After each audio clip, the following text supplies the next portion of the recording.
विमलमनसां देहिनां हेतुरूपो देवाधीशः स उपनिषदां पुरुषसारभूतः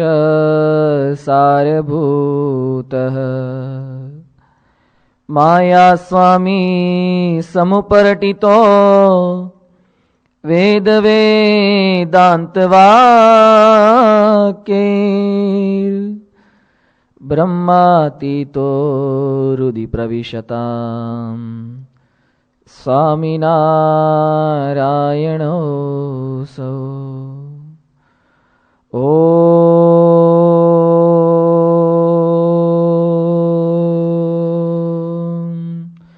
असतो मा सद्गमय तमसो मा ज्योतिर्गमय मृत्योर्मामृतं गमय। ॐ सहनाववतु सहनौ भुनक्तु सह वीर्यङ्करवावहै तेजस्विनावधीतमस्तु मा विद्विषावहै। ॐ शान्तिः शान्तिः शान्तिः। श्री स्वामिनारायण भगवाननी जय। अक्षर पुरुषोत्तम महाराजनी जय। गुणातीतानंद स्वामी महाराजनी जय। भगत जी महाराजनी जय। शास्त्री जी महाराजनी जय। योगी जी महाराजनी जय। प्रमुख स्वामी महाराजनी जय। दिल्ली अक्षरधाम महोत्सवनी जय। जूनागढ़ मंदिर महोत्सवनी जय।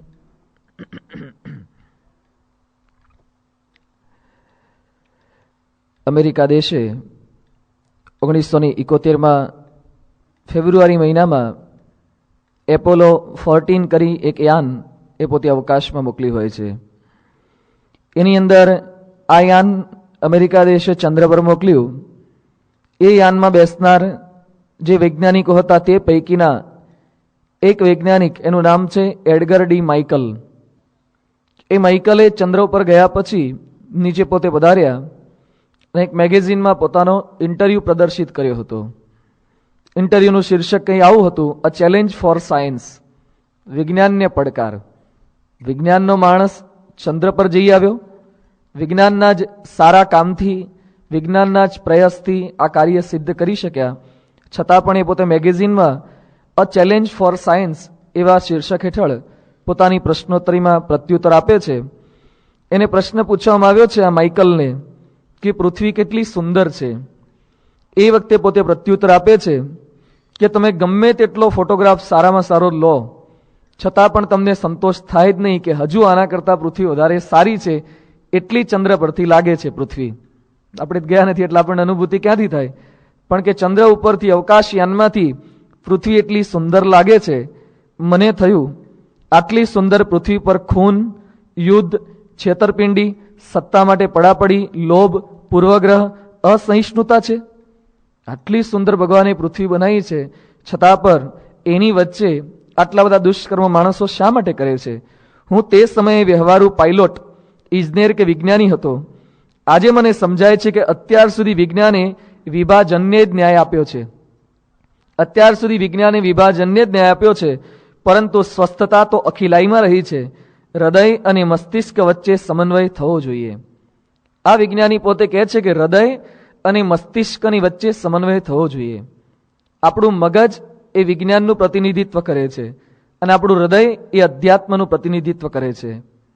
આજે વિજ્ઞાન જો ધારે તો દરેક વ્યક્તિના ઘરને ભરી શકે છે।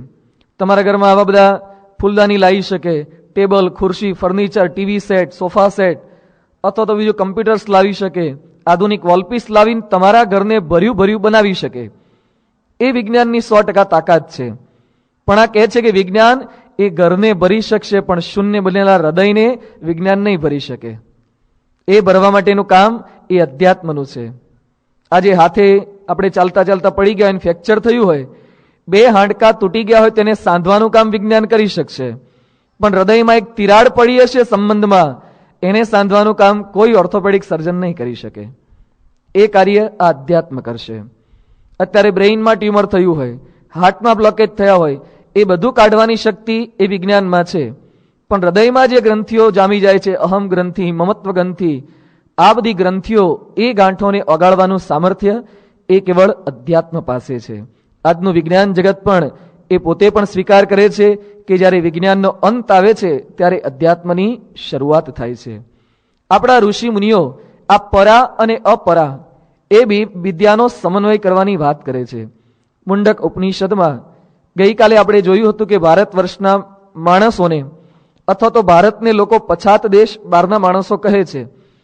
કદાચ બહારના તો કહે તો આપણે માની લઈએ, પણ આપણા દેશમાં રહેલા આપણા જ નાગરિકો કે ભારત તો સાવ ડર્ટી છે, અહીંયા મોટો થયો હોય અને અમેરિકાની એક ટૂર મારી આવે અને પછી એક વેત ઊંચો ફરે અને પછી કે India is a dirty country. અલા તું જન્મ્યો અહીંયા મોટો થયો અને અમેરિકાના થોડા સારા રોડ રસ્તા જોવે એમાં એને ભારત આખો ડર્ટી લાગવા માંડે છે. પણ ભારત પાસે કેટલો વૈભવ છે, કેવો વારસો છે, સમગ્ર વિશ્વના બધા દેશોને દિશા દર્શન કરી શકે એટલો ભવ્ય સાંસ્કૃતિક વારસો એ આપણી પાસે છે. કેવળ શાસ્ત્રો નહીં, આપણે ગઈકાલે જોયું હતું કે વિજ્ઞાનનું કોઈ પણ ક્ષેત્ર લો, દરેક ક્ષેત્રમાં જે કંઈ શોધ અને સંશોધન થયા છે એ ભારતની દેન છે. એના મૂળમાં ભારતના વિચારો રહેલા છે. એટલે આટલી બધી અપરા વિદ્યા એ આપણા ઋષિ મુનિઓ એ પોતે સિદ્ધ કરી ચૂક્યા હતા. હવે હતા ઋષિ મુનિ, જંગલમાં રહેતા હતા, તપ કરતા, સાધના કરતા, પરમાત્માને પામવાનો પુરુષાર્થ કરતા હતા, છતાં પણ એ પોતે અપરા વિદ્યામાં પણ આટલી કુશળતા પ્રાપ્ત કરી શક્યા હતા. ઋષિમુનિ પોતાના જીવન દ્વારા બતાવે છે કે ક્યારે પરાને અપરા બેને જુદા ન પાડતા. પરાની સાથે સાથે અપરા, અપરાની સાથે સાથે પરા, શ્રેય અને પ્રેય, એ બંને માર્ગે આપણે એ ચાલવાનું છે. આજે પણ જેટલા બુદ્ધિશાળી માણસો છે એ લોકોને પ્રતીતિ આવે છે કંઈક ખૂટી રહ્યું છે આટલી પ્રગતિ કરવા છતાં પણ. તારીખ 30 જૂન 2001ના રોજ અબ્દુલ કલામ એ પોતે રાષ્ટ્રપતિ બન્યા. તે પૂર્વે પરમ પૂજ્ય પ્રમુખ સ્વામી મહારાજના દર્શન માટે દિલ્હીમાં આવ્યા હતા. સાંઈ બાપા સોફા પર બેઠા હતા. અબ્દુલ કલામ માટે પણ એક સોફો તૈયાર રાખ્યો હતો અને સ્વામી શ્રી આગ્રહ કર્યો કે આપ બેસો ત્યાં. એ કે આપ જેવા સંતની સામે ન બેસાય, એના તો ચરણમાં બેસાય. એટલે અબ્દુલ કલામ સાંઈ બાપાના ચરણારવિંદમાં પોતે બેસી ગયા. એમની સાથે પોતાના એક વૈજ્ઞાનિક મિત્ર છે એ પણ એમની સાથે જ હતા. પછી કલામે પ્રમુખ સ્વામી મહારાજને વાત કરી, પોતાના કાર્યની પ્રશંસા કરી સાંઈ બાપાના. અને ત્યાર પછી એણે કીધું કે સ્વામીજી, મારા મનમાં એક સંકલ્પ છે, એક સ્વપ્ન છે, વિઝન 2020.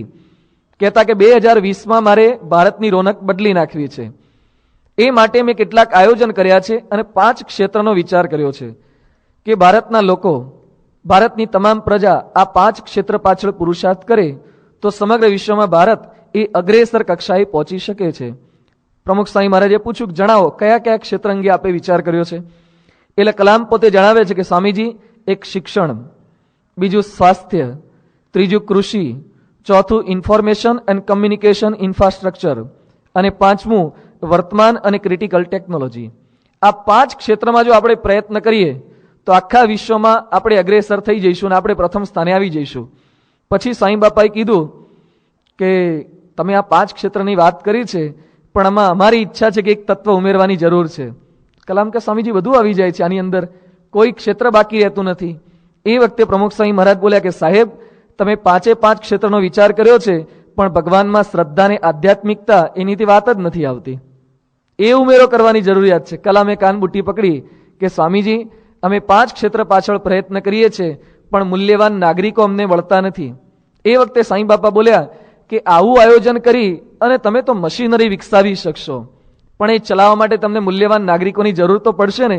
એ તમને અધ્યાત્મ પૂરું પાડશે, એ ભગવાનમાં શ્રદ્ધા પૂરી પાડશે. આ આધુનિક ઋષિ પ્રમુખ સ્વામી મહારાજ છે. એ પણ અપરાનો ગમે તેટલો વિકાસ થાય તો રાષ્ટ્રપતિ કક્ષાના વ્યક્તિને પણ કહી શકે છે કે તમારી અપરાની અંદર આ પરાને ભેગી ઉમેરો. એટલે મુંડક ઉપનિષદ આપણને આ શીખવે છે કે કેવળ અપરા પાછળ દોટ ન રાખો, કારણ કે એમાં તો ગમે તેટલા શોધ અને સંશોધન થયા પછી પણ હતાશ અને નિરાશા રહેશે જ. માટે સાથે સાથે પરાવિદ્યાનું જ્ઞાન પણ આપણે સંપાદન કરવાનું છે. તો પરાવિદ્યા છે શું? કેવળ દીવાબત્તી કરી લેવા, સંઘમાં ચાલતા જવું, ઉપવાસ કરવા, એ પરાવિદ્યા છે? મુંડક ઉપનિષદ અહીંયા કહે છે કે પરા એટલે શું? અથ પરા યયા તદ અક્ષરમ અધિગમ્ય તે. પરાવિદ્યા શું છે? જેના દ્વારા તમે પરમાત્માને પામી શકો, જેના દ્વારા પરબ્રહ્મનું સ્વરૂપ સમજી શકો, એ પરાવિદ્યા છે. બાકી કેવળ ખાલી ભક્તિ કરવી, તિલક ચાંદલા કરવા, એ તો ભક્તિના એક બાહ્ય ચિહ્નો છે, પણ એનું મૂળ વસ્તુ, મૂળ સિદ્ધાંત તો પરમાત્માનું સ્વરૂપ સમજવું એ પરાવિદ્યા છે. પણ એ પરમાત્માના સ્વરૂપ સમજતા પૂર્વે આપણે એક નવા તત્વનું સ્વરૂપ સમજવું પડશે. શા માટે? કારણ કે મુંડક ઉપનિષદમાં લખે છે દિવ્યો હિ અમૂર્ત પુરુષ સ બાહ્યામ્ભ્યતરો હિ અજઃ અપ્રાણો હિ અમનઃ શુભ્રો હિ અક્ષરાત પરતઃ પરઃ. તમે જે પરબ્રહ્મનું સ્વરૂપ સમજવાની વાત કરો છો, દિવ્ય છે, એ પુરુષાકાર છે, એ શુભ્ર છે, એ દોષ રહિત છે, પાછું એ કેવું છે? અક્ષરથી પર છે. અક્ષરથી પર છે તો પહેલા આપણે અક્ષરને તો સમજવું પડે. કોનાથી પર છે? આપણે એમ કહીએ કે રમેશ કરતા મહેશ મોટો છે. હવે મારી પાસે મહેશની ઉંમર મળી નથી, તો મારે રમેશની ઉંમર તો જાણવી જોઈએ ને. રમેશ કરતા મહેશ મોટો છે તો રમેશની ઉંમર મને ખબર પડી જાય કે એની 10 વર્ષ છે, તો પેલો જે મહેશ હશે એ 10 થી ઉપરનો તો હશે જ, એકાદ દિવસ પણ એની ઉપર હશે જ. એમ પરબ્રહ્મ એ અક્ષર બ્રહ્મથી પર છે. તો અક્ષર બ્રહ્મનું સ્વરૂપ એ આપણે સમજવાનું છે. મુંડક ઉપનિષદ કહે છે. તૈત્તિરીય ઉપનિષદમાં લખ્યું છે કે બ્રહ્મવિદ આપનોતિ પરમ. મુંડક ઉપનિષદમાં કહે છે બ્રહ્મવેદ બ્રહ્મેવ ભવતિ અમૃતસ્ય એષઃ સેતુઃ. જે તમે પરબ્રહ્મને પામવા માટેનો પુરુષાર્થ કરો છો, પણ ત્યાં સુધી પહોંચતા પૂર્વે આ અમૃતનો સેતુ એ અક્ષર બ્રહ્મને તમારે જાણવું પડશે. બૃહદારણ્યક ઉપનિષદમાં પણ વાત આવે છે. યાજ્ઞવલ્ક્ય ઋષિ એ પોતાની પત્ની ગાર્ગીને કહે છે, હે ગાર્ગી, અક્ષર બ્રહ્મને જાણ્યા વિના હજારો વર્ષ હોમ પૂજા તપ કરે તો નાશવંત થાય છે. તે કૃપણ છે, દયાપાત્ર છે. જે અક્ષર બ્રહ્મને જાણે છે તે પછી જગતથી મુક્ત થાય છે અને પરમાત્માના ધામને પામે છે. એટલે કે અક્ષર બ્રહ્મને જાણ્યા વગર એ પરબ્રહ્મનું સ્વરૂપ એ આપણે ક્યારેય સાચી રીતે સમજી શકતા નથી. એની ખૂબ જ સુંદર વાતો આ મુંડક ઉપનિષદમાં કરવામાં આવી છે. એમાં બીજા એક રૂપક દ્વારા આપણને સમજાવે છે પ્રણવો ધનુઃ શરોહી આત્મા બ્રહ્મ તત લક્ષણમ ઉચ્યતે અપ્રમત્તેન વેદવ્યમ શર્વતન્મયો ભવેત. અહીંયા કહે છે કે પ્રણવ એ ધનુષ્ય છે, પોતાનો જીવાત્મા એ બાણ છે, અને અક્ષર બ્રહ્મ એ બધાનું લક્ષ્ય છે. આપણે પોતાના આત્મા દ્વારા અક્ષર બ્રહ્મને વિંધવાનું છે. વિંધવાનું એટલે એની સાથે આપણું મન એ જોડી દેવાનું છે. એની વાતો મુંડક ઉપનિષદમાં થઈ છે. અત્યાર સુધી આપણે અક્ષર પુરુષોત્તમ ઉપાસનાની જે કઈ વાતો કરીએ છીએ, ગુણાતીતાનંદ સ્વામી અક્ષર બ્રહ્મ છે, એ કેવળ ઉપજાવી કાઢેલી વાતો નથી.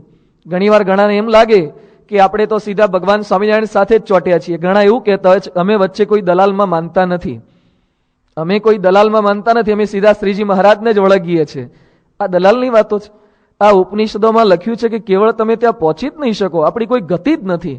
એ માયા પરનું તત્વ છે. તમે માયા પર નહીં થાવ ત્યાં સુધી પરબ્રહ્મને પામી જ ન શકો. એ અક્ષર બ્રહ્મ આપણને માયા પર કરે તો પરબ્રહ્મનું સ્વરૂપ આપણે ઓળખી શકીએ. એટલે અહીંયા લખે છે કે અક્ષર બ્રહ્મને જાણવા જ પડશે. કેવળ ઉપનિષદમાં જ શું કરવા, ગીતામાં પણ જે 700 શ્લોક છે એમાંથી 700 માંથી 300 શ્લોકોમાં અક્ષર બ્રહ્મની વાતો આવે છે, જુદા જુદા એંગલથી, કે અક્ષર બ્રહ્મને જાણવા જોઈએ, અક્ષર બ્રહ્મ સાથે આપણો જીવ જોડવો જોઈએ. બ્રહ્મભૂત પ્રસન્નાત્મા, જે બ્રહ્મરૂપ થાય છે શોક કરતો નથી, હર્ષ પામતો નથી. આવી બધી ઘણી જગ્યાએ આ અક્ષરરૂપ થવાની, બ્રહ્મરૂપ થવાની વાતો છે. પણ આ ભારત વર્ષમાં ઘણા બધા ઋષિમુનિ થઈ ગયા, પણ કોણ જાણે કોઈના હાથમાં અક્ષર બ્રહ્મની વાત પકડાઈ જ નથી. શંકરાચાર્ય, રામાનુજાચાર્ય, મધ્વાચાર્ય, વલ્લભાચાર્ય, નિંબાર્કાચાર્ય, મોટા મોટા આચાર્ય છે, મોટી મોટી એમની ગાદી પડે છે, છતાં પણ આ વેદ ઉપનિષદનું વાંચન કરવા છતાં એ અક્ષરબ્રહ્મની વાત એ પોતે પકડી શક્યા નથી. એ કાર્ય શ્રીજી મહારાજે કર્યું. એમણે 5 ભેદ બતાવ્યા: જીવ, ઈશ્વર, માયા, બ્રહ્મ અને પરબ્રહ્મ. આ 5 તત્વો જુદા છે. કેટલાક સંપ્રદાયમાં તો 2 તત્વ માને છે, જીવ અને પરબ્રહ્મ, કેટલાકમાં 3માં માને છે. શ્રીજી મહારાજે 5 તત્વોનો ભેદ આપ્યો. શ્રીજી મહારાજે આપ્યા છતાં પણ શ્રીજી મહારાજના આશ્રિત સંપ્રદાયમાં પણ કેટલાય સ્વીકારતા નથી, અક્ષરબ્રહ્મ જેવી વાત સ્વીકારતા જ નથી. અમે સ્વામિનારાયણને માનીએ પણ અક્ષરબ્રહ્મ જેવું કંઈ છે જ નહીં. એ વખતે શાસ્ત્રીજી મહારાજે ખરેખર આપણા ઉપર ખૂબ જ મોટી કૃપા કરી. જે વિસરાઈ ગયેલું તત્વ હતું એને પુનર્જીવિત કરી આપ્યું અને આપણને બધાને સમજાવ્યું છે. ડોક્ટર પ્રતાપરાય મોદી કરીને થઈ ગયા, ભાવનગરમાં શામળદાસ કોલેજ છે, એના ભૂતપૂર્વ પોતે પ્રાધ્યાપક હતા. એ વિવેક સાગર સ્વામીને મળ્યા અને શાસ્ત્રીજી મહારાજનું આ કાર્ય જોઈને પછી પોતે બોલી ઉઠ્યા. એમણે થીસીસ પણ લખેલી છે, Akshar a forgotten chapter in the history of Indian philosophy. એમની થીસીસમાં કંઈક વિષય જ આવો છે કે અક્ષર નામનું તત્વ એ ભારતની ફિલોસોફીમાં એકદમ વિસરાઈ ગયું હતું અને પછી અટલાદરામાં આવ્યા અને યોગી બાપાએ જે યોગી બાપા ત્યાં બિરાજમાન હતા, પછી એમણે કીધું કે અક્ષરબ્રહ્મ જેવી વસ્તુ તો છે જ નહીં. આ પેલા પ્રોફેસર બોલ્યા. વિવેક સાગર સ્વામી બધું વિશદ રીતે આખું સમજાયું અને પછી કે અમારા સંપ્રદાયમાં કેવળ શાસ્ત્રમાં અક્ષરબ્રહ્મ નહીં, લોકો તો શાસ્ત્રમાંથી પામી શકતા નથી, અમે તો એ અક્ષરને મૂર્તિમાન પધરાઈ દીધું છે, જાઓ ઉપર દર્શન કરી આવો. અને અટલાદરા મંદિરમાં ઉપર દર્શન કર્યા તો અક્ષરબ્રહ્મ ગુણાતીત સ્વામીની મૂર્તિ જોઈ. પછી પોતે બોલી ઉઠ્યા કે જે મોટા મોટા માંધાતાઓ ઋષિઓ પામી શક્યા નથી એ અક્ષરબ્રહ્મ તત્વને શાસ્ત્રીજી મહારાજ ખરેખર બહાર લાવી શક્યા છે. તો એ અક્ષરબ્રહ્મની આવશ્યકતા શું છે? પરબ્રહ્મને ઓળખવા માટે, એનો નિશ્ચય કરવા માટે, એનો સાચો પરિચય કરવા માટે. બાળક નાનો હોય એ પોતાના પિતાનો પરિચય ક્યાંથી પામી શકે? એ અણસમજણ વાળો છે. એ વ્યક્તિની માતા એને પોતાના પિતાનું સાચું જ્ઞાન આપે છે કે તારા બાપની આટલી સત્તા સામર્થ્ય છે. એમ અક્ષરબ્રહ્મ ગુણાતીત સ્વામી એ આપણને આપણા પિતા પરમ પિતા એવા પરબ્રહ્મનો સાચો પરિચય આપે છે. બીજું એનું કાર્ય છે બ્રહ્મરૂપ થવા માટે આ અક્ષરબ્રહ્મની આવશ્યકતા છે. આ તો આપણો સિદ્ધાંત છે. ભગવાન સ્વામિનારાયણ વતનાવતમાં લખી ગયા છે કે નિર્વાસનિક થાય તો મારા ધામને પામે. ભક્તિ કરો શ્રીજી મહારાજની, નિર્વાસનિક કઈ રીતે થવાશે? અક્ષરબ્રહ્મને પામ્યા વગર નિર્વાસનિક થઈ જ ન શકાય. એકાંતિક થકી એકાંતિકનો ધર્મ પમાય છે. જે નિર્વાસનિક હોય એ બીજાને નિર્વાસનિક કરી શકે. બાકી કેવળ ભજન ભક્તિ કરવા સારું જ છે, એનાથી આપણા પુણ્ય ઉદય થાય છે, સહેજ ભગવાનની નજીક આવીએ છીએ, એવા સંતનો સમાગમ પ્રાપ્ત થાય છે. પણ છતાં પણ નિર્વાસનિક થવું તો અનિવાર્ય છે. નિર્વાસનિક કોણ કરી શકે? જે હોય તે. આજે હું મેડિકલ કોલેજમાં એડમિશન પ્રાપ્ત કરું તો મેડિકલ કોલેજમાં મને ડોક્ટર થવું છે, ત્યાં ભણાવનારા શિક્ષકો એ પીટીસી થયેલા ચાલે અથવા બીએસસી બેડ થયેલા ચાલે? ડોક્ટર તૈયાર કરવા માટેનો શિક્ષક એ ડોક્ટર જ જોઈએ. અમે એન્જિનિયરિંગમાં ભણતા હતા તો અમારા જેટલા કે પ્રોફેસર્સ હતા એ બધા એમ હોય, આપણા કરતા ઉલટાના એક સ્ટેપ વધારે ભણેલા હોવા જોઈએ, આપણા કરતા આગળ થયેલા હોવા જોઈએ, તો આપણને કંઈક ભણી શકે. નહીં તો આપણે કંઈક પ્રશ્ન પૂછીએ ને એ ગૂંચવાઈ જાય. એમ આપણે બ્રહ્મરૂપ થવું છે તો આપણને જે બ્રહ્મરૂપ કરનારા સાક્ષાત બ્રહ્મ હોવા જોઈએ. એટલે અક્ષર બ્રહ્મની આવશ્યકતા આ છે. મહારાજ મધ્ય 31માં પણ લખી ચૂક્યા છે કે નિરંતર મનન કરતો સતો બ્રહ્મનો સંગ કરે તો બ્રહ્મના ગુણ એ જીવને વિશે આવે છે. એટલે પરબ્રહ્મને ભજવા માટે, પરબ્રહ્મ સુધી પહોંચવા માટે એ અક્ષરબ્રહ્મની આવશ્યકતા છે. નિર્વિકલ્પ નિશ્ચય દ્રઢ કરવા માટે પણ અક્ષરબ્રહ્મની આવશ્યકતા છે. બ્રહ્મરૂપ શા માટે થવું? નિર્વિકલ્પ નિશ્ચય કરવા માટે, પરમાત્માના ધામમાં પહોંચવા માટે. આજે સમગ્ર સ્વામિનારાયણ સંપ્રદાયના જેટલા કંઈ ફાંટા છે એ તમામ ફાંટામાં રોજ સાંજે સંધ્યારતી પછી એક પ્રાર્થના બોલાય છે, નિર્વિકલ્પ ઉત્તમ નિશ્ચય હતી તવ ઘનશ્યામ. આ પ્રાર્થના બધા બોલે છે પણ એ લોકોને ખબર જ નથી કે નિર્વિકલ્પ નિશ્ચય એટલે શું. લોયાના 12માં શ્રીજી મહારાજ લખી ચૂક્યા છે, અષ્ટાવરણે યુક્ત એવા જે કોટી કોટી બ્રહ્માંડ તે અક્ષરને વિશે અણુને પેઠે જણાય છે. એવું પુરુષોત્તમ નારાયણનું ધામ રૂપ જે અક્ષર તે રૂપે રહ્યો તકો પુરુષોત્તમની ઉપાસના કરે તેને ઉત્તમ નિર્વિકલ્પ નિશ્ચય વાળો કહીએ. બોલે છે બધા પણ નિર્વિકલ્પ નિશ્ચય કરશો ક્યાંથી? કોના દ્વારા કરશો? મહારાજ લોયાના 12માં લખી ચૂક્યા છે કે એવા અક્ષર બ્રહ્મ, એવા અક્ષર તે રૂપે રહ્યો થકો, અક્ષરરૂપ થઈ અને પછી ઉપાસના કરવાની છે. તમારા સંપ્રદાયમાં અક્ષર નામનું કોઈ તત્વ જ નથી તો અક્ષરરૂપ થશો ક્યાંથી?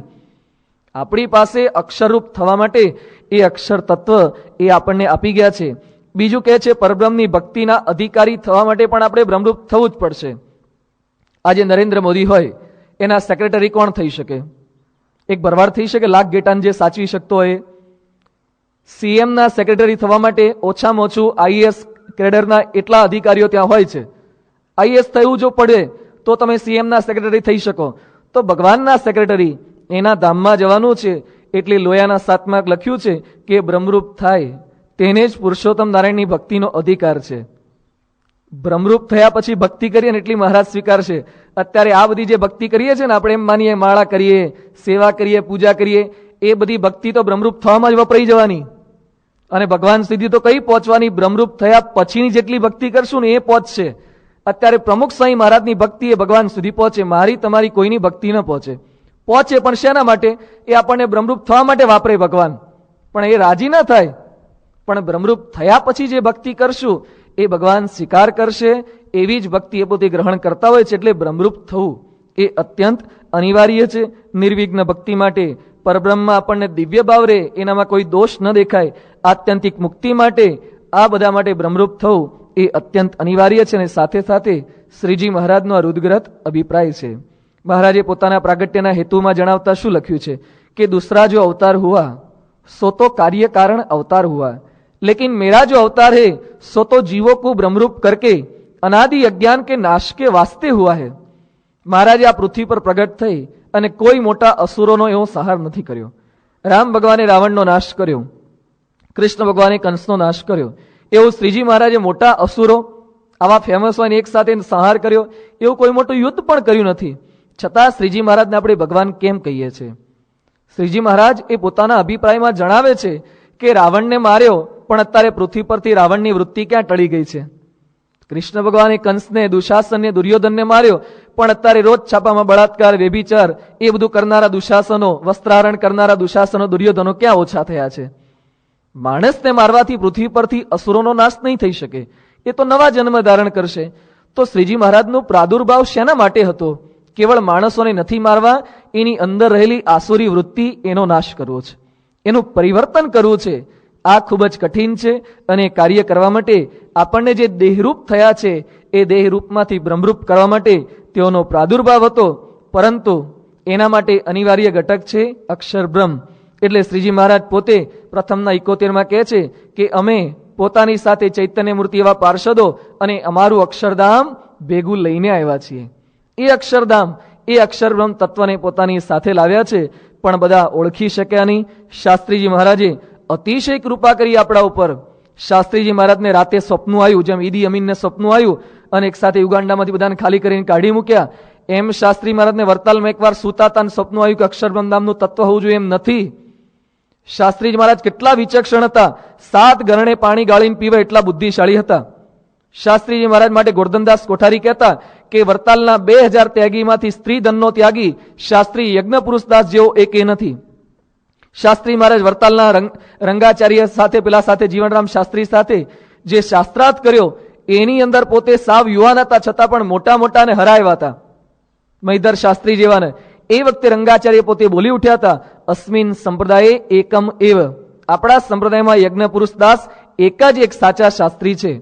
આવા શાસ્ત્રીજી મહારાજ એ આપણને અક્ષરબ્રહ્મનો પરિચય આપે છે. એ આપણને અક્ષરબ્રહ્મની ભક્તિ કરવી જોઈએ એની વાત કરે છે, એની સાથે પરબ્રહ્મની ઉપાસના કરવી જોઈએ એની વાત કરે છે. કેવળ શાસ્ત્રીજી મહારાજે કહ્યું એમ નથી, શ્રીજી મહારાજ પૂર્વથી જ આ વાત કરી ચૂક્યા છે સંપ્રદાયના ગ્રંથોમાં. હમણાં અમે સારંગપુરમાં મહારાજના જેટલા કંઈ ગ્રંથો છે એનો એક મોટો પ્રકલ્પનું કામ કર્યું હતું. જેટલા કંઈ 300 જેટલા ગ્રંથો છે એનું બધાનું સંકલન તૈયાર કર્યું. આપણને ખરેખર અત્યંત આનંદ થાય કે લોકો ભૂલા પડ્યા છે, બહારના માણસો, શ્રીજી મહારાજને માનનારા પણ ઘડીએ ઘડીએ દરેક ગ્રંથમાં અક્ષરબ્રહ્મની વાત આવે છે, છતાં કેમ માની શકતા નથી?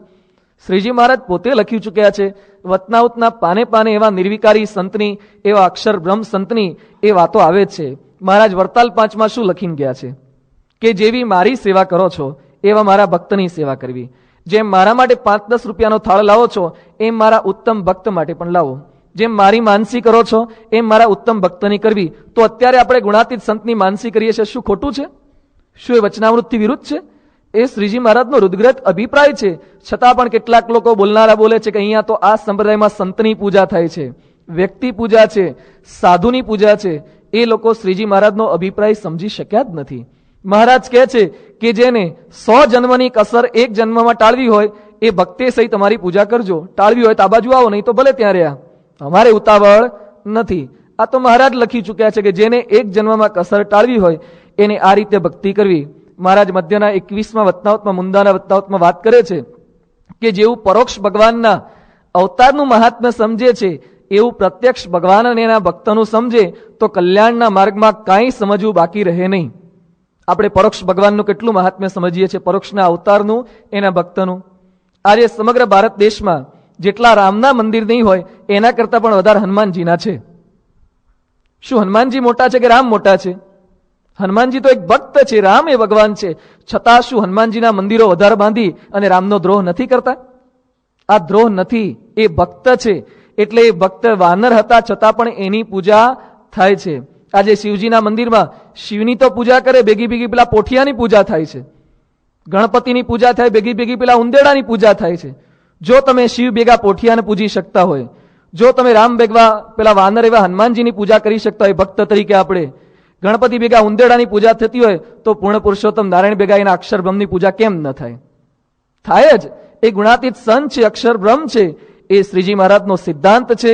આપણી ઉપાસના 2 ચરણની જ છે. આપણી 4 ચરણ એટલે ગુણાતીત સ્વામીના 2 ચરણ અને મહારાજના 2 ચરણ, 4 ચરણની ઉપાસના નથી. ઉપાસના કેવળ આપણે પૂર્ણ પુરુષોત્તમ ભગવાન સ્વામિનારાયણની જ કરવાની છે, પણ અક્ષરરૂપ થઈને. આપણા માટે રોલ મોડેલ છે ગુણાતીત સ્વામી, એના જેવા થવાનું છે. એ આપણને અક્ષરરૂપ કરશે, પછી પૂર્ણ પુરુષોત્તમ નારાયણની આપણે ઉપાસના કરી શકીશું. એ સિદ્ધાંત શાસ્ત્રીજી મહારાજે આપણને બધાને સમજાવવાનો પ્રયત્ન કર્યો. પોતાનું સમગ્ર જીવન એ સિદ્ધાંતના પ્રવર્તન માટે એમણે હોમી નાખ્યું.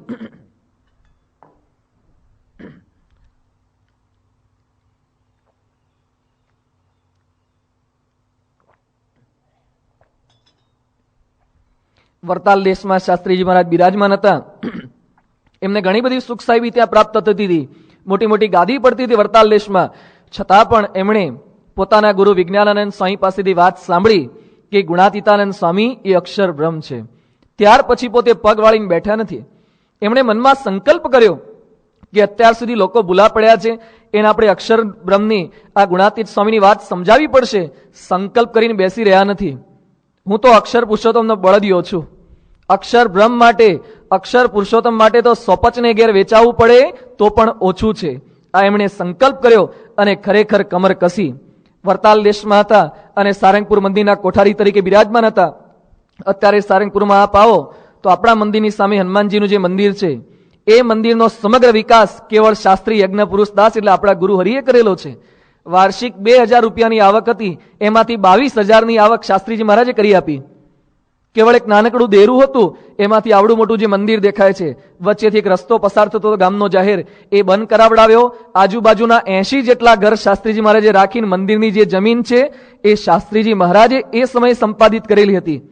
એવા શાસ્ત્રી મહારાજને ખબર પડી કે અક્ષરબ્રહ્મની વાત સાચી છે. અને એ વખતે અમદાવાદમાંથી કુંજવિહારી પ્રસાદ વગેરે આચાર્ય જેને ત્યાં ગાદી ન મળી અને છૂટા પડ્યા અને મૂળી દેશમાં જમીન શોધતા હતા. અને એ વખતે એ લોકોને ખબર પડી કે 2 દેશમાં જો ખરેખર સમર્થ હોય તો શાસ્ત્રી યજ્ઞ પુરુષ દાસ છે. એની પાસે જઈશું તો આપણને જમીનની વ્યવસ્થા કરી આપશે. શાસ્ત્રીજી મહારાજ પાસે ગયા કહે છે, સ્વામીજી અમે અમદાવાદ દેશથી, અમદાવાદના આચાર્યથી છૂટા પડ્યા છીએ, અમારે મંદિર કરવું છે ભગવાન સ્વામિનારાયણનું, અમને જમીનની વ્યવસ્થા કરી આપો. શાસ્ત્રી મહારાજે વિચાર કર્યો કે જાગા સ્વામીએ મને કીધું છે કે અક્ષર અને પુરુષોત્તમની તારે જોટે મૂર્તિ પધરાવવાની છે, અને ખરેખર આ મહારાજનો સિદ્ધાંત છે તો આપણે પધરાવી છે, પણ અત્યારે તો મને અનુકૂળ નથી, પણ આ તક આવી છે. શાસ્ત્રી મહારાજે નિર્મળદાસને જે વગેરે સાધુ હતા એને વાત કરી કે હું મંદિરની જમીનની વ્યવસ્થા કરું, પણ તમે જે મંદિર બાંધો એમાં મધ્યખંડમાં અક્ષર અને પુરુષોત્તમ પધરાવો તો વ્યવસ્થા કરી આપું. પેલા લોકો સહમત થયા, કારણ કે શાસ્ત્રી મહારાજ જમીનની વ્યવસ્થા કરી આપતા હતા. બધું મંદિરનું બાંધકામ પૂર્ણ થવાને આરે હતું, મૂર્તિઓ પણ તૈયાર થઈ ગઈ, પણ કોણ જાણે એ લોકોનો સ્વાર્થ પૂરો થયો હતો. એટલે મધ્ય મંદિરમાં નહીં, છેવટે શાસ્ત્રી મહારાજે કીધું હતું કે મધ્યમાં ન પધરાવો તો પ્રથમ ખંડમાં પણ તમે પધરાવજો જ. એટલે પ્રથમ ખંડમાં અક્ષર અને પુરુષોત્તમ આખી દુનિયામાં જો સૌથી પહેલા નિજ મંદિરમાં જો બેઠા હોય તો વઢવાણ મંદિરમાં એ શાસ્ત્રી મહારાજની કૃપાથી બેઠા. આ સમાચાર એ ગોરધનદાસ કોઠારી જે વરતાલના સરમુખ હત્યાર 3 આચાર્ય જેના હાથ નીચેથી પસાર થયા હતા. અત્યારે કેવું છે, એક મુખ્યમંત્રી આવે ને એટલે એનો જે સેક્રેટરી હોય ને પીએસ કે પીએ એની સાથે જ જતો રહે, એ પૂરો થાય. એટલે 3 મુખ્યમંત્રીમાં એકનો એક સેક્રેટરી ના ચાલે, બદલી નાખે ને. અહીંયા કોંગ્રેસની સરકાર આવ્યા પછી ગવર્નરો બદલી નાખતી હોય તો એ એકના એક ન રાખે. આ તો આચાર્ય બદલાતા રહે અને ગોરધનદાસ કોઠારી એકના એક રહે. કેટલા બાહોશ હશે. એ ગોરધનદાસ કોઠારીને સમાચાર મળ્યા કે શાસ્ત્રી યજ્ઞ પુરુષ દાસે આ વઢવાણની અંદર અક્ષર અને પુરુષોત્તમ બેસાડ્યા. એમણે શાસ્ત્રી યજ્ઞ પુરુષ દાસને મળવા માટે બોલાયા. ગોરધનદાસ કોઠારી પ્રજ્ઞાચક્ષુ બની ચૂક્યા હતા છેલ્લી અવસ્થામાં, અને એમણે યજ્ઞ પુરુષ દાસને કીધું કે મેં સાંભળ્યું છે, શું છે, વિગતથી વાત કર. એટલે વાત કરી કે વઢવાણમાં અક્ષર અને પુરુષોત્તમ બેઠા. ગોરધનદાસ કોઠારી એકદમ ઉદાસ થઈ ગયા, ચોંકી ગયા. એમણે કીધું કે મેં સંકલ્પ કર્યો હતો કે જ્યાં સુધી હું જીવું ત્યાં સુધી આ પૃથ્વી પર કોઈ મંદિરમાં અક્ષર અને પુરુષોત્તમ પધરાવા ન દેવા. આ મારો સંકલ્પ હતો, મારી નિશ્ચય હતો, મારી દ્રઢતા હતી. એ વખતે નાનકડી વયના યજ્ઞ પુરુષ દાસ શું બોલે છે, એક કોઠારી મારો પણ સંકલ્પ હતો કે જ્યાં સુધી તમે જીવો છો ત્યાં સુધી જ અક્ષર પુરુષોત્તમ પધરાઈ દેવા. આ શાસ્ત્રી મહારાજનો સંકલ્પ હતો. અને પેલા એકદમ ગુસ્સે થઈ ગયા કે જા તારું મોઢું મને બતાવતો નહીં, નીકળી જાય અહીંથી. યજ્ઞ પુરુષદાસ પગે લાગીને નીકળી જાય છે. પણ એમને છે ને બોલતા હતા, પણ યજ્ઞ પુરુષદાસ પ્રત્યે બહુ જ પક્ષપાત હતો. કારણ કે જાણતા હતા કે 2000માં સાચો આ એક જ છે, બીજા બધા તો મારે માથે પડેલા છે. આ જ ખરેખર સાચો છે અને સાચી ઉપાસના પામી ચૂકેલો છે. એટલે તરત પાછા બોલાયા અને પછી કે છે વિગતે વાત કર. શાસ્ત્રી મહારાજે બધી વિગતે વાત કરી, કઈ રીતે મેં આયોજન કર્યું. એટલા ખુશ થઈ ગયા કે તે મને ગંધ પણ આવવા દીધી નહીં. તું મારા સારંગપુરના મંદિરમાં રહ્યા થકા ત્યાં ડોનેશન કેમનું આયોજન કર્યું, જમીન સંપાદિત કરી, કંઈ ખ્યાલ પણ ના આવવા દીધો. ખરેખર શાસ્ત્રી તે ખૂબ જ મોટું કામ કર્યું છે. અત્યાર સુધીના આચાર્ય જે નથી કરી શક્યા. જુનાગઢના સદગુરુ બાલમુકુંદ સ્વામી જુનાગઢના દેશમાં ભગવાન થઈને પૂજાતા હતા. એ બાલમુકુંદ સ્વામી પણ હરિમંદિરોમાં મૂર્તિ પધરાવી શક્યા છે, પણ શિખરબદ્ધ મંદિરમાં ક્યાંય એ ધાતુની મૂર્તિ કે પેલી આરસપાળની મૂર્તિ એવી મધ્ય મંદિરમાં કે ક્યાંય પધરાવી શક્યા નથી. એ કાર્ય તે કર્યું છે. શાસ્ત્રી મહારાજે આટલું કાર્ય ઉપાડ્યું અને પછી તો ખરેખર વરતાલ દેશમાં વિરોધ પણ થવા લાગ્યો. કારણ કે વાત કંઈક જુદી હતી. શાસ્ત્રીમાની પ્રશસ્તિ અને એમની કીર્તિ વધવા લાગી. શાસ્ત્રીમાને મારી નાખવાના પ્રયત્નો કર્યા, એમને ચૂલામાં નાખવાના, એમને ઝેર આપવાના, એમને સોયા બોક્યા છે. પણ શાસ્ત્રી મહારાજે નિશ્ચય કર્યો હતો કે અક્ષર અને પુરુષોત્તમની વાત સાચી જ છે, એનું પ્રવર્તન મારે કરવું જ જોઈએ. એટલે વરતાલનો પોતે ત્યાગ કરે છે. કેવળ શાના માટે? શાસ્ત્રી મહારાજ વરતાલથી છૂટા પડ્યા એ કેવળ પોતાની કોઈ મહત્વાકાંક્ષા માટે નહીં. એમને વરતાલમાં તો ગાદી મળતી હતી, બે દેશના મોટેરા થાય એવી પરિસ્થિતિ હતી, છતાં પણ કેવળ અક્ષર પુરુષોત્તમ માટે જ મારે કોઈ મંદિરના કોઠારી થઈ જવું છે, મારે એકાદી સ્કૂલ કે ગુરુકુળની સ્થાપના કરી દેવી છે, એવો ક્ષુલ્લક આશય એમનો કોઈ પણ હતો જ નહીં. કેવળ અક્ષર અને પુરુષોત્તમની વાત અનંત લોકો સમજી શકે એના માટે પોતે વરતાલથી છૂટા પડ્યા અને આપણા ઉપર અતિશય મોટો ઉપકાર કરી પેટે પાટા બાંધી બાંધી ન મળે નાણાં, ન મળે પાણા, ન મળે માણા, કોઈ સામાન્ય પરિસ્થિતિની વચ્ચે પણ શાસ્ત્રી મહારાજે મોટા મોટા ગગનચુંબી 5 મંદિરો બાંધી આપ્યા. કેવી પરિસ્થિતિ શાસ્ત્રી મહારાજની? પેલા ગાસ્તેલના ડબ્બામાં કાપીને એમાં ખીચડી કરીને ખાવાની હોય. સારંગપુર આવો તો તમે જુઓ છો કે રમગંડકમાં શાસ્ત્રીમાની એક ઝૂંપડી બાંધી છે. એવા સંજોગોમાં મંદિરો કર્યા મોટા મોટા. જે સારંગપુર મંદિર અત્યારે ગુજરાતના તમામ સ્વામિનારાયણ મંદિરમાં ઊંચાઈમાં પ્રથમ નંબરે આવે છે, જેના પાયા 30 ફૂટ ઊંડા ગાળ્યા છે, જેની સામે ગગનચુંબી આખો મોટો દરવાજો છે, એ સારંગપુર મંદિરનો ખરડો કર્યો ત્યારે 35 રૂપિયા થયા હતા. કેટલા? 35 રૂપિયામાં આટલું મોટું મંદિર કરવાનો સંકલ્પ થાય?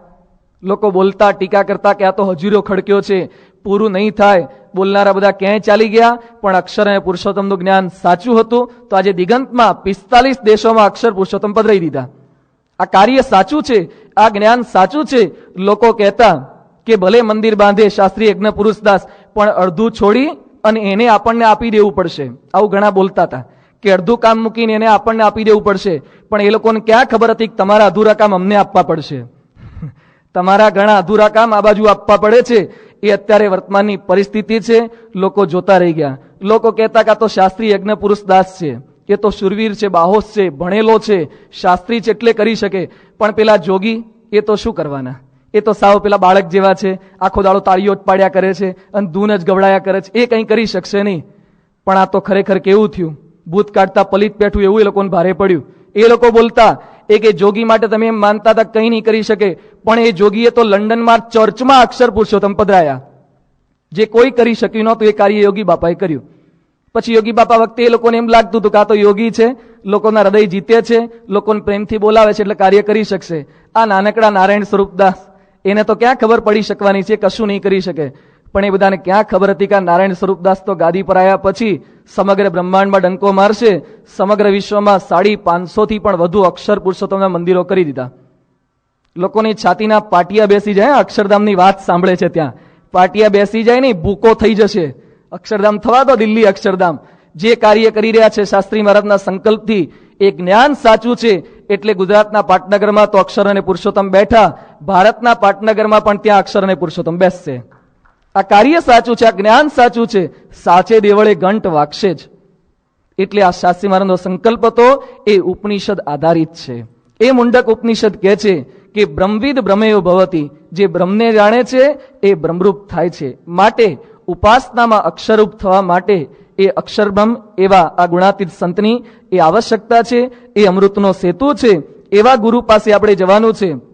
કારણ કે લોકમાં પણ ધારો કે અક્ષરબ્રહ્મ તરીકે સ્વીકારીએ જ છીએ, પણ લોકની અંદર કોઈકને પોતાનું કંઈક કાર્ય સિદ્ધ કરવું હોય તો એ ગુરુની આવશ્યકતા તો રહેતી જ હોય છે. પણ આપણે ગુણાતીત ગુરુની આવશ્યકતા છે.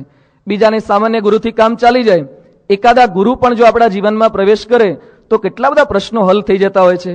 એકવાર એક રાજા પોતે રાજ્ય કરતા હોય છે, એમનો અંતિમ સમય નજીક આવ્યો, મૃત્યુ પામ્યા. પછી પોતાનું વસિયતનામું કંઈક લખીને ગયા હતા અને એની અંદર એણે કેટલો હિસાબ આપ્યો હતો. રાજા મૃત્યુ પામ્યા પછી વસિયતનામાનું કાગળ ખોલ્યું, તેમાં લખ્યું હતું કે મારી પાસે જે કંઈ મિલકત છે એના આટલા ભાગ કરજો.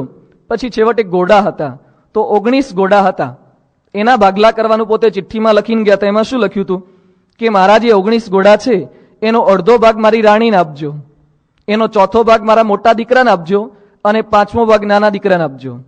છોકરાઓએ વસિયતનામાનો કાગળ ખોલ્યો પછી મુંજાય, એ કે 19 ઘોડા છે ને અડધા કેમ ના કરવા? 9.5 તો ઘોડા નથી કરાય નહીં. કંઈક લાડુ હોય તો અડધો કરી અપાય, પણ એના અડધા કેમ ના કરવા? મુંજાયા કરે, ભાગલા પાડી શકે નહીં કે બાપુજીની ઈચ્છા આપણે પૂરી નહીં કરી શકીએ. કેટલાય દિવસથી મૂંઝાતા હતા. એમાંથી એક સંત પસાર થયા ગુરુ જેવા, અને પછી એને કીધું શું તકલીફ છે? એ કે જુઓ કે મારા બાપુજી લખી ગયા છે વસિયતનામું, પણ ઘોડાના ભાગલા પાડી શકતા નથી. એ કે એમાં શું કે એક ઘોડો લાવો કે. પછી બીજો એક નવો ઘોડો લાવ્યા અને કે પેલા ઘોડાને સામે ઉભા રાખો.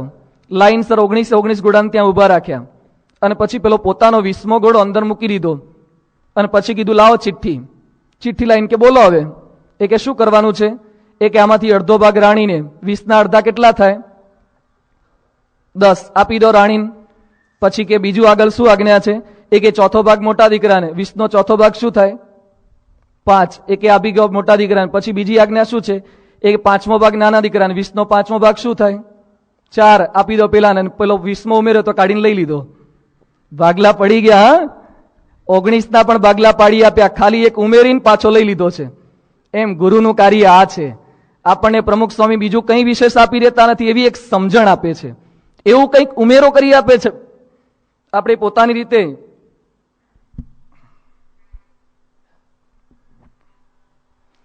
રીતે કાર્ય કરી શકે એવી સ્થિતિ ન હોય, આપણી સમજણ ન હોય, બુદ્ધિ ન હોય, એવા સમયે ભગવાનના જે કંઈ સાચા સંત હોય છે, આપણા જીવનની ગૂંચ, આપણા જીવનના પ્રશ્ન એ બધા ઉકેલી આપે છે.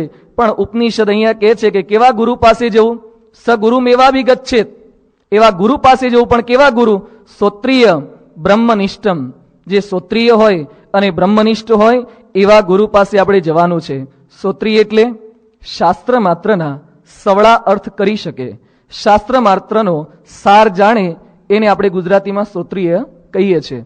કારણ કે ભગવાન સ્વામિનારાયણે લોયાના 7મા અને મધ્યના 13માં પણ ઘણી જગ્યાએ વાત કરી છે કે શાસ્ત્રમાં જે કંઈ અધ્યાત્મ વાર્તા છે એ ખૂબ જ ગહન છે. એમાં આપણી મતિ એ ભ્રમી જતી હોય છે, આપણને સમજાય એવી નથી. એક જૈન મુનિ થઈ ગયા, વાદી રત્નાકર તેઓનું નામ છે. એ માણસે અનેકાર્થ રત્ન મંજુષા નામનો એક ગ્રંથ લખ્યો છે. એની અંદર સ્કંદ પુરાણની સૂર્યસ્તુતિનો એક શ્લોક લીધો છે. શ્લોક ખાલી શ્લોકનું એક ચરણ, એ ચરણ આવું છે: રાજાનો દદતે સૌખ્યમ, રાજાનો દદતે સૌખ્યમ. આ ચરણના એમણે 8 લાખ અર્થ કર્યા છે. કેટલા? એક વાક્યના 8 લાખ અર્થ કર્યા છે. અને પછી પોતાના પુસ્તકમાં છેલ્લે લખ્યું છે કે આટલા તો મેં મારી બુદ્ધિની અનુસારે કર્યા છે, હજુ બીજા કેટલાક તમે કરી શકશો. આ શાસ્ત્રો આવા હોય છે. લોકો જાત જાતના પોતાની રીતે ઘણા અર્થ કરતા હોય છે. એટલે એવા સાચા સંત મળે જે આપણને સાચા અર્થ કરી બતાવે, એ શ્રોત્રિયનું લક્ષણ છે. એટલે એની આવશ્યકતા છે. બાકી તો નહીં તો ઘણા કેવા અર્થ કરે, એ કે ટીપુ પીવામાં વાંધો છે પણ ગળે ગળા પીવામાં વાંધો નથી. આવા પણ અર્થ કરનારા હોય છે. હમણાં જ એક રામાયણના બહુ મોટા કથાકાર છે, એમણે પોતાના ગામમાં પારાયણ કરી એકાદશીના દિવસે, અને નિરૂપણ શું કરે છે, એ કે મેં બધા શાસ્ત્રો વાંચ્યા છે અને કોઈ શાસ્ત્રમાં એકાદશી કરવાની વાત કરી જ નથી.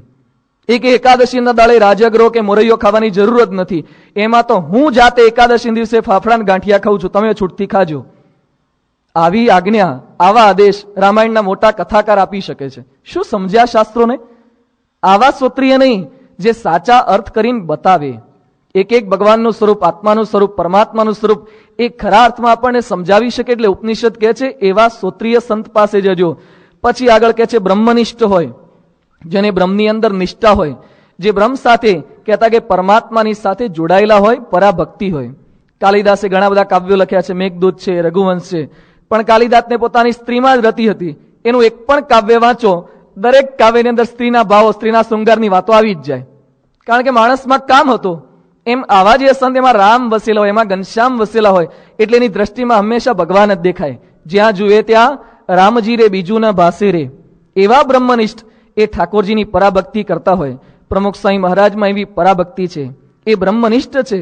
રાજુલા પાસેથી સાંઈ બાપા એકવાર ગાડીમાં બેસીને પસાર થતા હોય છે, અને ગાડીમાંથી જોયું તો બાજુમાંથી ધાતરવડી નદી પસાર થતી હોય છે, અને પાણી ખૂબ જ સુંદર હતું, નિર્મળ હતું, સ્ફટિક સમૂહ. સાંઈ બાપા પોતે ઉતર્યા અને સંકલ્પ કર્યો કે આપણે ઠાકોરજીને સ્નાન કરાવવું છે. પોતાના હરિકૃષ્ણ મહારાજ એમણે હાથમાં લીધા, ધોતિયાનો કછોટો વાળ્યો, પાણીની અંદર ગોઠણ સમા પાણીની અંદર પોતે ઊંડા ઉતર્યા. હજી એમને થયું કે હજી થોડાક અંદર ઊંડા જઈ અને સ્નાન કરાવીએ.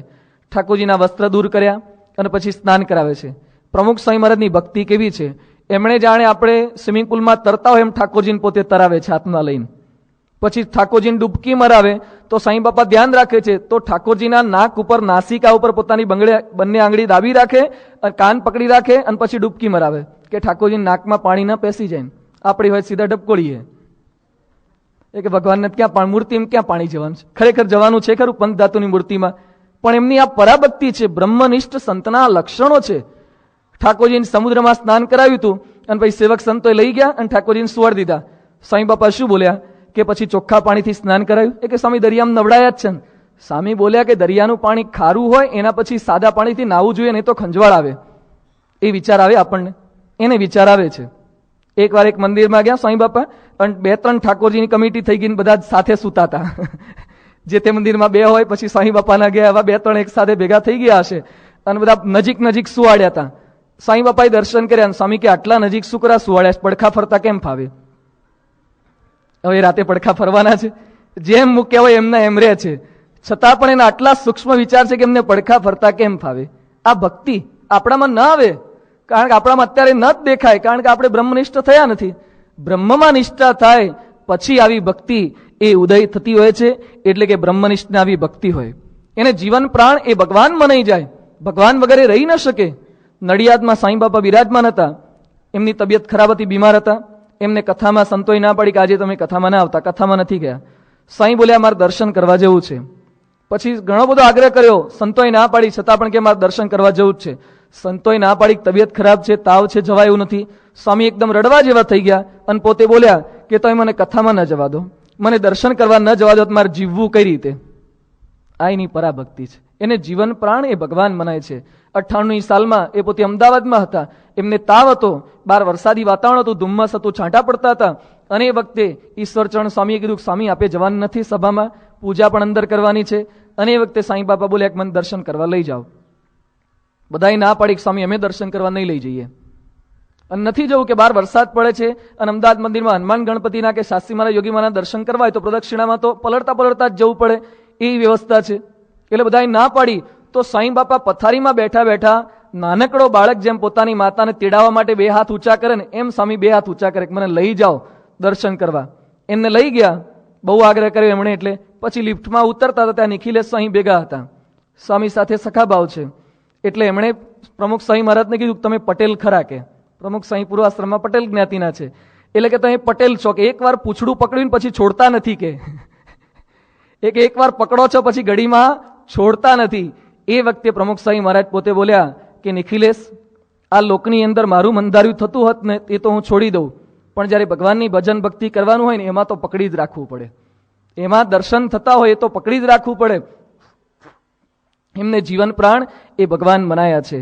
સુખમાં કે દુઃખમાં, સુર્ણતુલા હોય કે બાયપાસ સર્જરી. બાયપાસ સર્જરી કરવા માટે ગયા, ડોક્ટર સુબ્રમણ્યમ મોસેદ ને બધા હતા, એમણે બધું એન્જિયોગ્રાફી કરીને જોયું તો એ લોકો પોતે શું બોલ્યા કે પ્રમુખ સ્વામી અત્યારે જ્વાળામુખી ઉપર બેઠા છે, ગમે ત્યારે જ્વાળામુખી ફાટે એવી સ્થિતિ છે.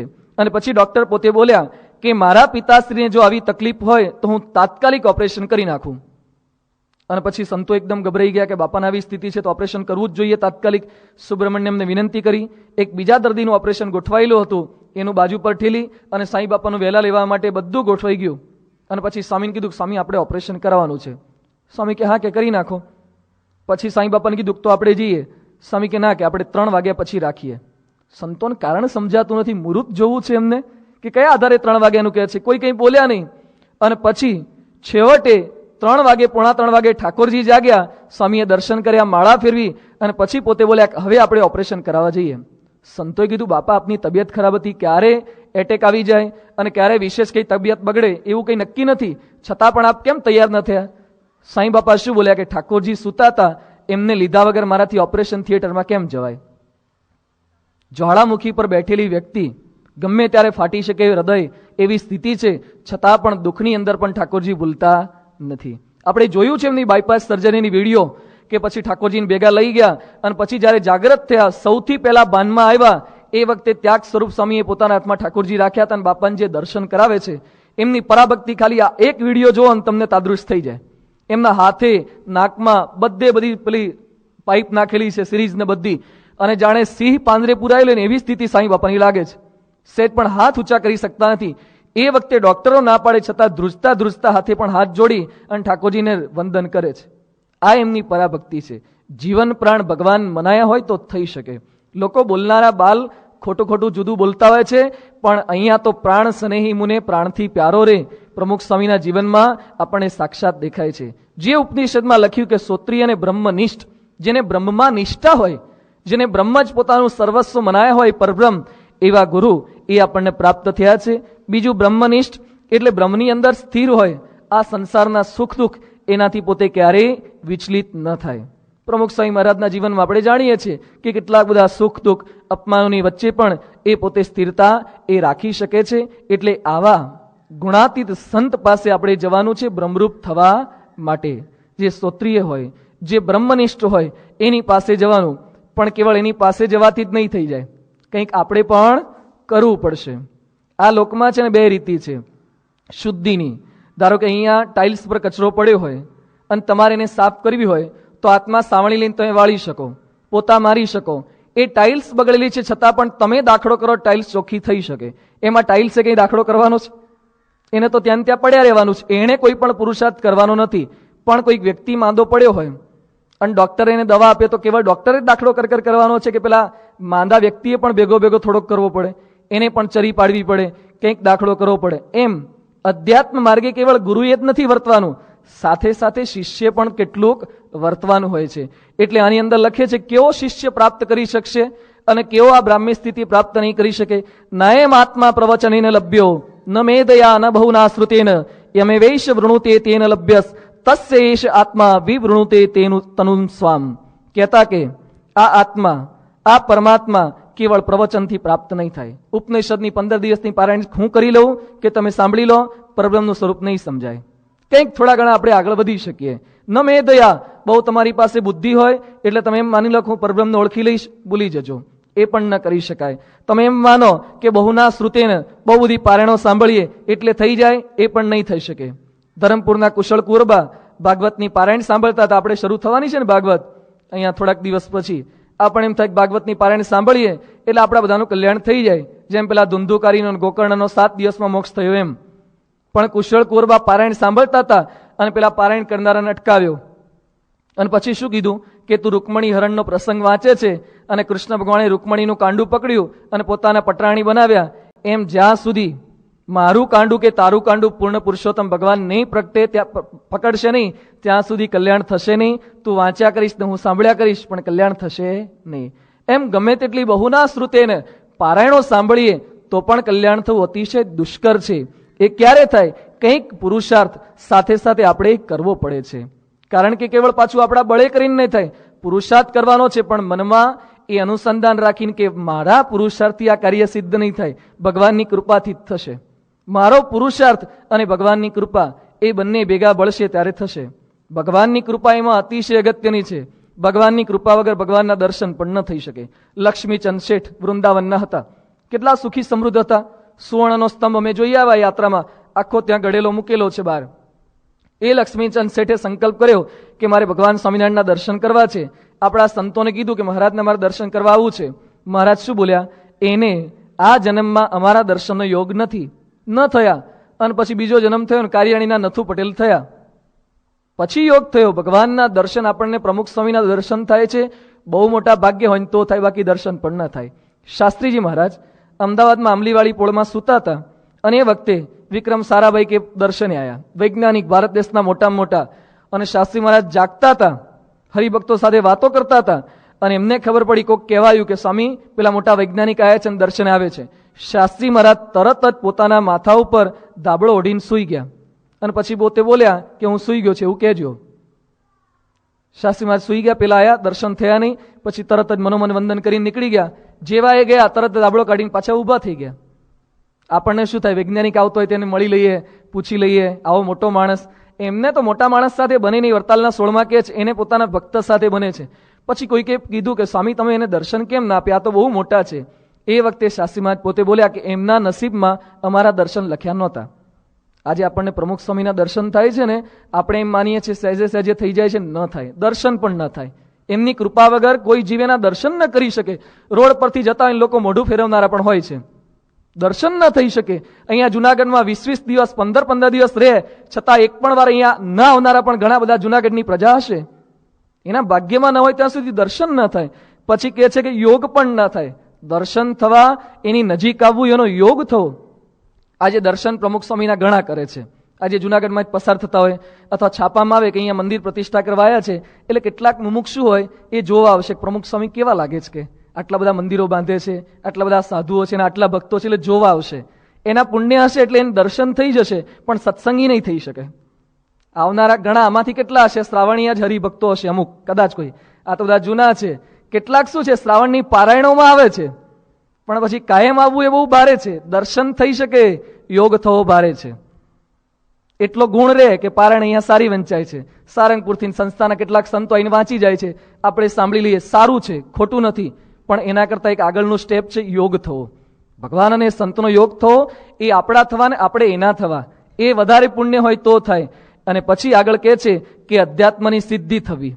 યોગ આપણને બધાને પણ છે, સિદ્ધિ કેટલાક સદગુરુ સંતોને, કેટલાક આગળ વધેલા હરિભક્તોને. અધ્યાત્મ સિદ્ધિ બધાને થતી નથી. સિદ્ધિ થવી એટલે કામ ક્રોધાદિક દોષોથી રહિત થઈ જવું.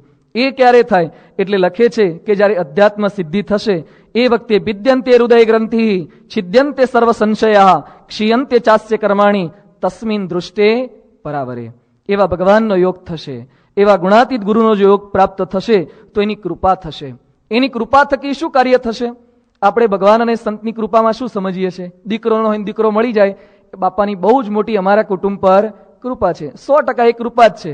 આજે બાઉદ્દીન કોલેજને જ્યારે અમે જોઈએ છીએ ત્યારે આપણને લાગે છે કે ગુણાતીત કૃપાનું આ ફળ છે.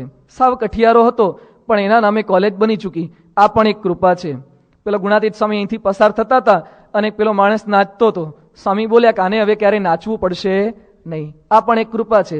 સાંઈ બગીચામાંથી પસાર થતા હતા અને પેલો મોર હતો અને સાંઈ બાપાની દ્રષ્ટિ પડી ગુણાતીત સ્વામીની, અને પછી પેલા પારધીએ ઘણા બધા વાર કર્યા પણ એ પારધીએ મોરને વિંધી શક્યો નહીં. પછી સ્વામી બોલ્યા કે આને તો વિંધી નહીં શકે, કારણ કે આના પર તો ગુણાતીતની દ્રષ્ટિ પડી ગઈ છે. આ પણ એક કૃપા છે. આ બધી કૃપા છે. લૌકિક સુખ સંપત્તિ પ્રાપ્ત થવું, મોતના મુખમાંથી બચી જવું, પણ અધ્યાત્મ માર્ગની સાચી કૃપા શું છે? નોકરી મળી જવી એ તો સામાન્ય કૃપા છે. સાચી કૃપા વિદ્યંતે હૃદય ગ્રંથિ, હૃદયની ગ્રંથિ ભેદાઈ જાય. હૃદયની ગ્રંથિ એટલે કામ ક્રોધાદિક દોષો થકી આપણે રહિત થઈએ. અમે સાધુ થયા કે આપ બધા ગૃહસ્થ તરીકે હરિભક્તમાં જે કંઈ દાખલો કરીએ છીએ, આપણા બધાનું મુખ્ય કાર્ય, મુખ્ય ધ્યેય જ છે કે આપણી હૃદય ગ્રંથિ ભેદાય. એના માટેનો જ આ બધો દાખલો છે. બહાર કોઈ ભેદી શકે એવું નથી. આવા ગુણાતીત ગુરુ મળે એના સમાગમે આપણી હૃદય ગ્રંથિ ભેદાઈ જાય. ઉપેન્દ્રાનંદ સ્વામી ગુણાતીત સ્વામીને મળ્યા અને સ્વામીને કહે છે સ્વામી કામ દોષ બહુ પીડે છે. સાધુ હતા, સ્વામી આગળ નિષ્કપટ થયા અને ગુણાતીત સ્વામી પોતે શું બોલ્યા કે અહીંયા ગાર લીંપવાની સેવા કરો. ગાર લીંપણ કરતા હતા. ગુણાતીત સ્વામી ત્યાંથી પસાર થતા હતા, દાદરો ચડતા હશે અને ઉપેન્દ્રાનંદ સ્વામીની બે આંખો અને ગુણાતીત સ્વામીની બે આંખો ભેગી થઈ સ્વામીએ દ્રષ્ટિ માત્ર એમનો કામ ખેંચી લીધો. આ થેરાપી એમની પાસે છે. આજે નહીં આપણે પેટમાં પથરી દુખતી હોય તો લેસર રેઝ મારે છે, આમ બહારથી કંઈક દેખાય અંદર શું જાય છે. જે દર્દી હોય એને ખબર નહીં પડતી હોય, ડોક્ટરને રેઝ તો દેખાતા જ નથી. કોણ જાણે ભગવાન ભરોસે જ કે વિજ્ઞાનના આધારે રેઝ નાખતા હોય છે, પણ છતાં પણ અંદરની પથરીઓ ઓગળે છે ને, એમાં ગુણાતીત સંત છે. એવા ડિવાઇન રેઝ નાખે છે જ્યારે પ્રસન્ન થાય, આપણી મુમુક્ષુતા જુએ, આપણી હૃદયની ગ્રંથિઓ એ ઓગાળી નાખે છે. કામરોળના દાજીભાઈ ગણો કે અમદાવાદના પિતાંબરદાસ કહો કે અત્યારે પણ સાંઈ બાપાની સન્નિધિમાં ઘણા હરિભક્તો છે, એના સાનિધ્યમાં જે સાચી મુમુક્ષુતાથી જોડાય છે એની ગ્રંથિઓ એ પોતે ઓગાળી નાખે છે. એટલે વિદ્યંતે હૃદય ગ્રંથિ. આગળ કહે છે કે કામ ગ્રંથિથી આપણે રહિત થઈ શકશું. ક્રોધ ગ્રંથિ, હોથિયા પડઘર ક્રોધવાળા હતા, પણ મહારાજના સમાગમમાં આવ્યા તો ક્રોધ રહિત થયા. લોભ મુકાઈ જાય છે. આપણે ઘણી વાર વાત કરી ચૂક્યા છીએ કે લોભ ટળવો બહુ કઠણ છે. પૈસો એ બહિર્પ્રાણ છે. પૈસાને છોડવો અતિશય કઠણ છે, પણ છતાં પણ આપણા બધાનો લોભ છૂટી ગયો છે. આજે હરિભક્તો લાખો કરોડોના ડોનેશન આપે છે. આ લોભ છૂટ્યા વગર થઈ શકે? આચાર્ય ધર્મેન્દ્ર એ ભારતના ખૂબ જ મોટા સારા કથાકાર છે. ભાગવતની ખૂબ જ સારી કથા કરે, હિન્દુ ધર્મનું પ્રતિનિધિત્વ ખૂબ જ ઉત્સાહથી કરે છે. એની પાસે હિન્દુ ધર્મના એક વડા ગયા અને પછી આચાર્ય ધર્મેન્દ્રને શું કહે છે કે આપણે પ્રમુખ સ્વામીને અટકાવવા જોઈએ. પેલો કે પણ પ્રમુખ સ્વામીને કેમ અટકાવવા જોઈએ? એ કે પ્રમુખ સ્વામી શેરીએ ને શેરીએ અને દરેક ગામોગામ મંદિર કરવા જ માંડ્યા છે. એ કે ઠેર ઠેર આટલા મંદિર કરી દેશે શું થઈ જશે? ભારતનું આખું બદલાઈ જશે કે? એ વખતે આચાર્ય ધર્મેન્દ્ર બોલ્યા કે તો શું તારી ઈચ્છા એવી છે કે શેરીએ શેરીએ મસ્જિદો થાય? તારી ઈચ્છા એવી છે કે શેરીએ શેરીએ મસ્જિદો થાય? આ પ્રમુખ સ્વામી મંદિરો કરે છે, એમાં ખોટું શું છે? એણે પક્ષ રાખ્યો. પછી બીજું એ વ્યક્તિ બોલ્યા કે તો ઠીક, પણ પ્રમુખ સ્વામી આગળ ઘણા બધા માણસો એ કોરા ચેક આપી દે છે અને લાખો રૂપિયા આપે છે. આવું બધું ન થવું જોઈએ કે? કોણ જાણે એને પેટમાં શું દુખતું હશે? એણે આચાર્ય ધર્મેન્દ્રને આવી વાત કરી કે પ્રમુખ સ્વામી લોકો લાખો રૂપિયા આપી દે છે. એ વખતે આચાર્ય ધર્મેન્દ્ર બોલ્યા કે આ તો પ્રમુખ સ્વામી પોતે નિર્લોભી છે ને, એટલે એના હરિભક્તોનો લોભ છૂટી જાય છે. તારી મારી આગળ કોઈ કોરા ચેક આપે છે? તને કે મને કોઈ કોરા ચેક આપે છે? આપણે નિર્લોભી નથી એટલે કોઈ આપણને કોરા ચેક આપે નહીં. પ્રમુખ સ્વામી આગળ હરિભક્તો કોરા ચેક આપી દે છે. હરિભક્તોનો લોભ છૂટી જાય છે. વિદ્યંતે હૃદય ગ્રંથિ, હૃદયની ગ્રંથિઓ લોભ કામ માન એ બધું છૂટી જાય છે. આપણા ઘણા ડોક્ટર હરિભક્તો હોય, લાખોપતિ હોય, કરોડોપતિ હોય, છતાં પણ સંડાસ બાથરૂમ સાફ કરે છે. અમારા બોટાદમાં મોરડિયા સાહેબ છે, એનો દીકરો સુરતમાં દુકાન ચલાવે છે. ચશ્માની ખૂબ જ મોટી દુકાનો, આખા ગુજરાતમાં 3-4 દુકાનો છે. લાખો રૂપિયા કમાય છે. પણ સાંઈ બાપા એકવાર બોલ્યા કે મોરડિયા, બહુ પૈસા કમાઈ ગયા તો અભિમાન આવી જશે, સંડાસ બાથરૂમ સાફ કરવા જોઈએ.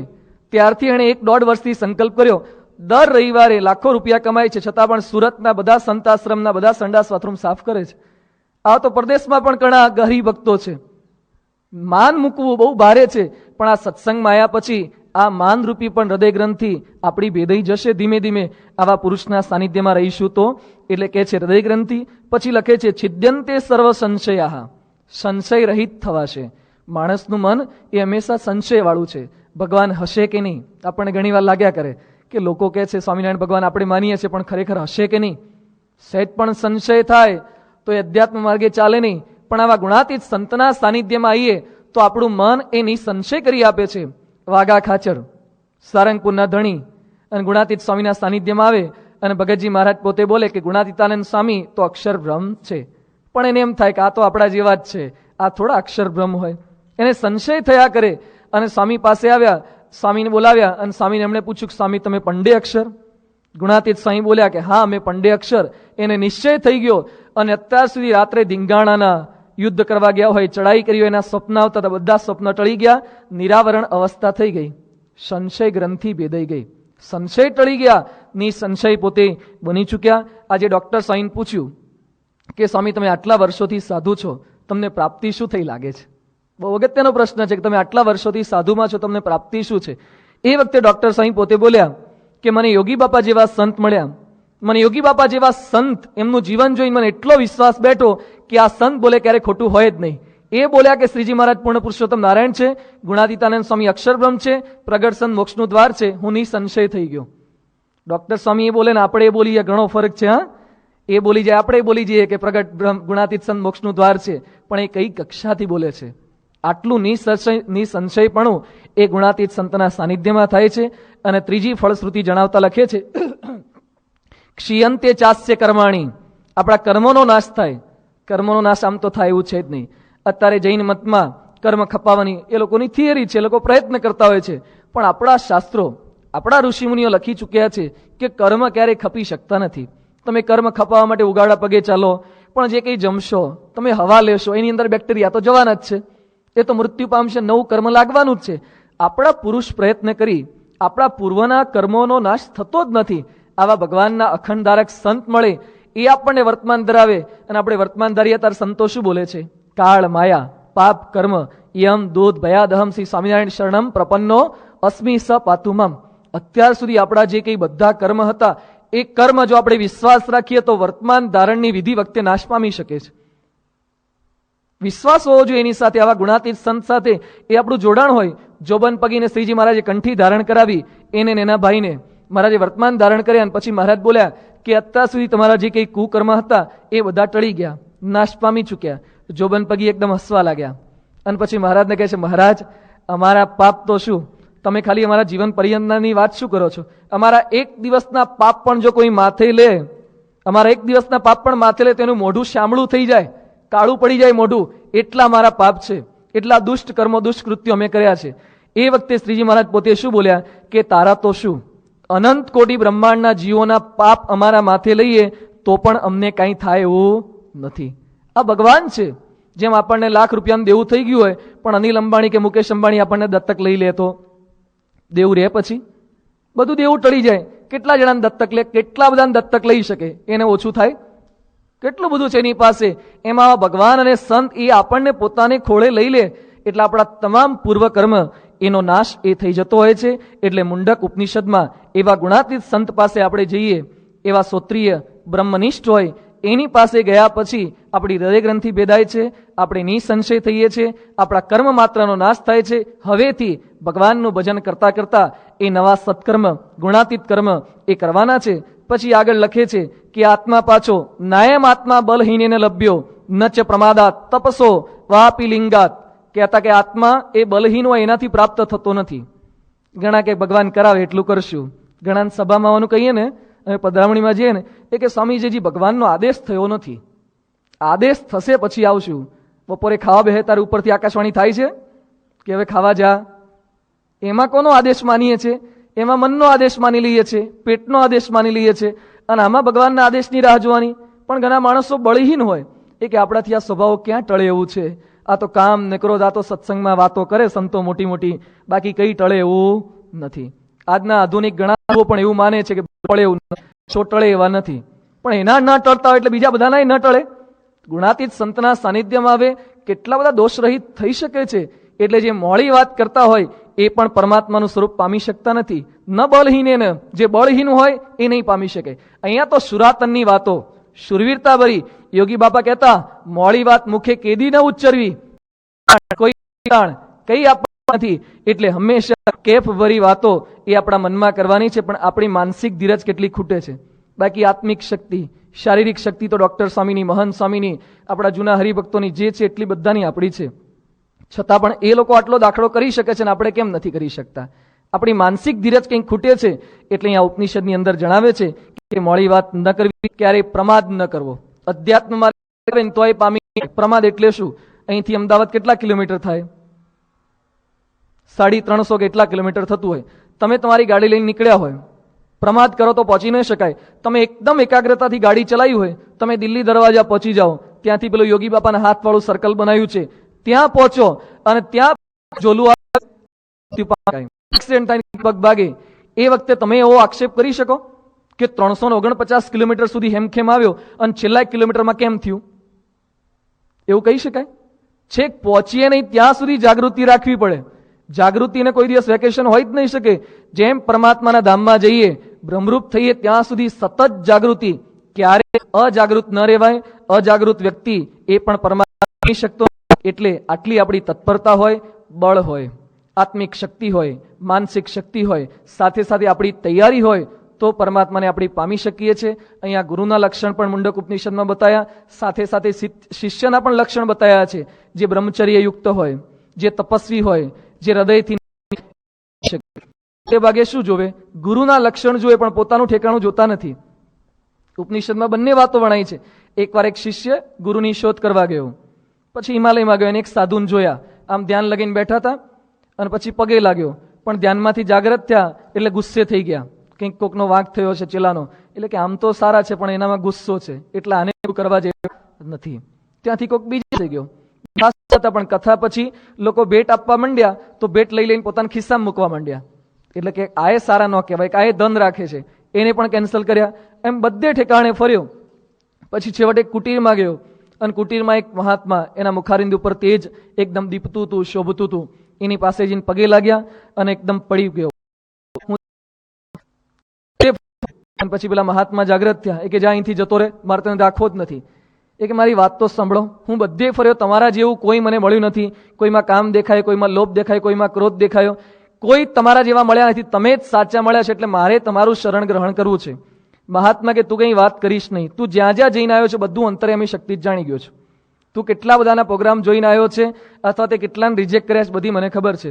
પણ શું આપણા શાસ્ત્રોમાં શિષ્યને ગુરુ પસંદ કરવાનો જ અધિકાર છે? ગુરુને શિષ્ય પસંદ કરવાનો કઈ અધિકાર જ નથી.